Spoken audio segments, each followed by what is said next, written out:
Hey guys, in this video I'm gonna show you how to block someone on Instagram. It's a very simple and easy process to do. Just follow my steps. So first open up your Instagram account or Instagram app. Then go to the particular person profile you just need to block. Like I want to block this account, so I will go to that. Then click on the three dots on the top right side corner. Then go to the block option.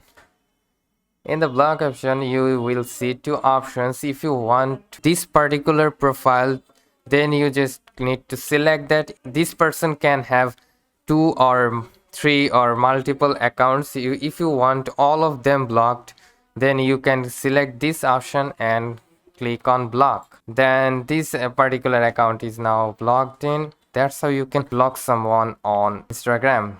Hope this video helps you. If yes, please make sure to like, share and subscribe.